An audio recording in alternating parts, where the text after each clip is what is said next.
In today's episode of Get Woke, Go Broke, we have Steve Jackson Games, who has tried to virtue signal by, of course, changing the makeup of the demographic of their company, his company, originally, to be more female-centric and more trans-centric and the like.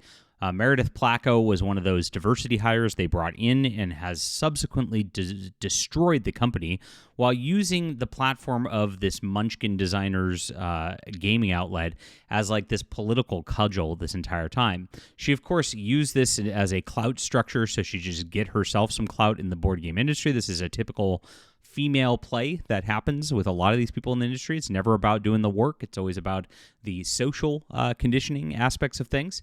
And that's exactly what ended up happening. So she officially resigned today.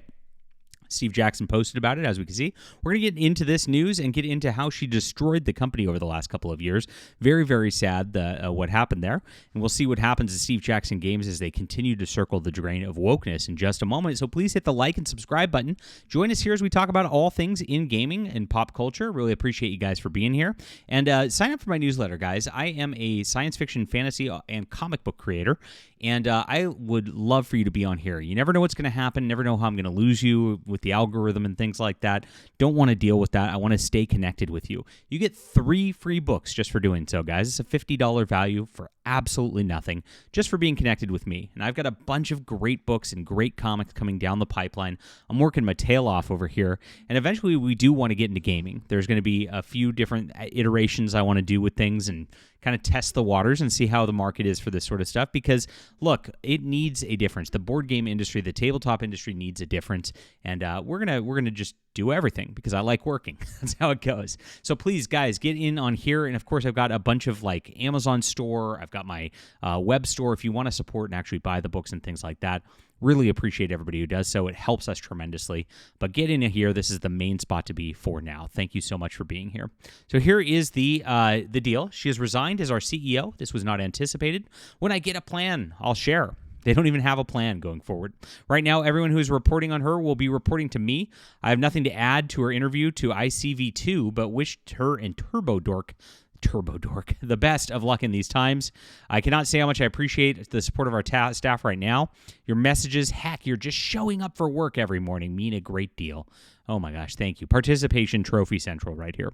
The events have overtaken the Illuminator, and I want to post about tariff effects on our announced and upcoming releases. Executive summary, nothing good. Uh-oh. So she saw the writing on the wall. She saw that things are going down. And she jumped ship before things happened. I had my first cataract procedure yesterday, survived. I slept through the rest of the day. Groggy today. Hope Steve Jackson feeling better there.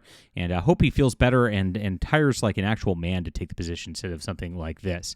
So, yes, I guess she just interviewed with ICV2 and then blindsided this company. Pretty wild on this level. So she came in as CEO in 2023 as Phil Reed stepped back from the role. She'd come to Steve Jackson Games from Turbo Dork, where she served as CEO. She said, after 2 transformative years at Steve Jackson Games, I've made the tough decision from my role at to leave my role at CEO.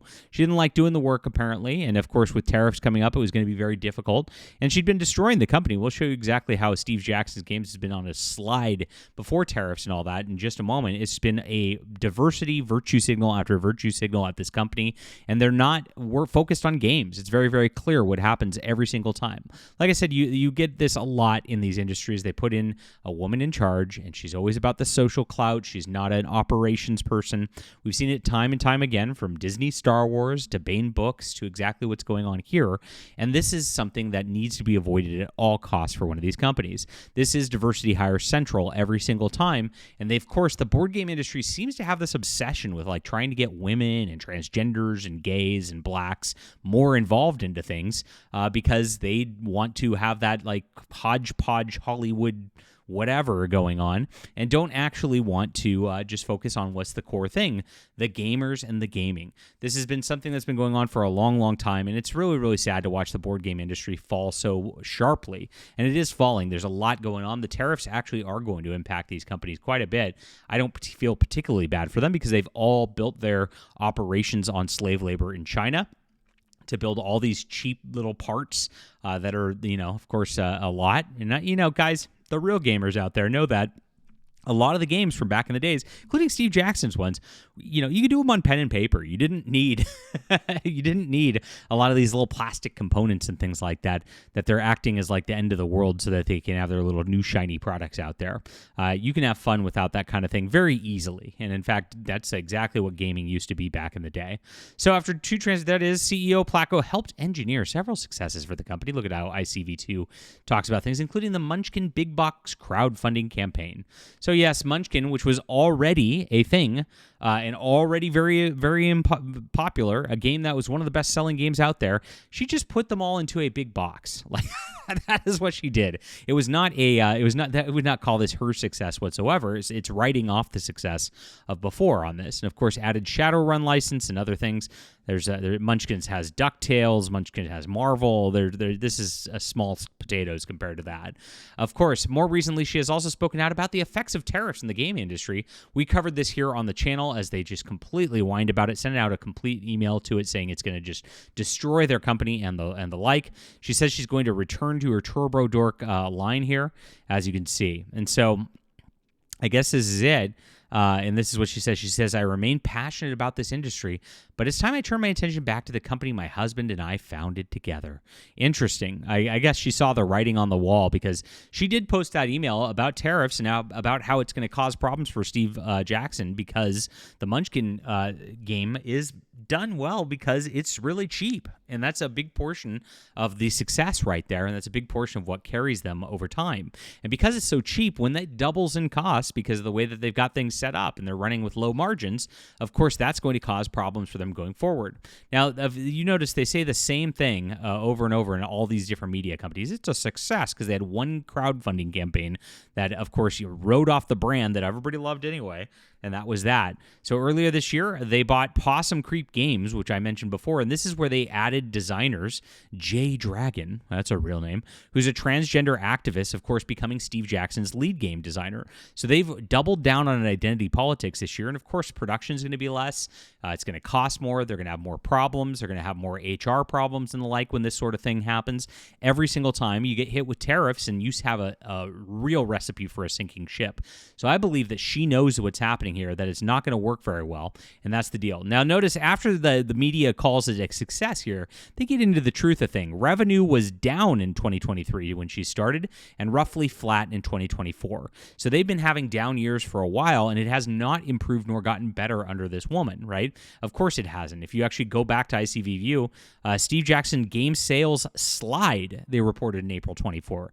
People are buying these games less already, and it's because they're not developing what people want beyond the Munchkin campaign of just the old games, right?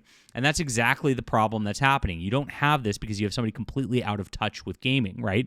And of course, they say it's not just us, it's industry-wide, right?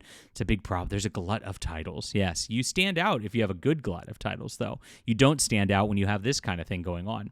So, yes, we were working on the problem. He said we have less runway than we did last year. It was a rebuilding year, not expected to be good for cash. But thanks for your support from Munchkin Big Box. It was better than anticipated. So this is interesting because she was just elected to represent publishers on the tabletop organization Gamma. Now, this Gamma board has been targeting conservatives in gaming and, of course, trying to blacklist people from gaming and causing massive problems. And, of course, she used her Steve Jackson clout to get a little clout situation as well. Look at this. She got her clout. She's kind of in charge of the industry. She can gatekeep this whole Gamma situation. Now, Gamma runs the Origins Game Fair in Ohio and has big clout at Gen Con and the like. So her little clout is more important to her than actually running a game company. And that's exactly what happened at this level. So you can see she used this as a stepping stone for her own personal stuff at the expense of Steve Jackson Games. And that is what's going on every single time within this industry. It's very much a case like this. We've seen it over and over and over again. And now Steve Jackson is going to be left, with the bag that's slowly got a leak at the bottom of it. And it's not going to go well for them, I don't think. Leave a comment down below with what you think about this. Please hit the like and subscribe button. Really appreciate you guys for being here. So we talk about all things in gaming.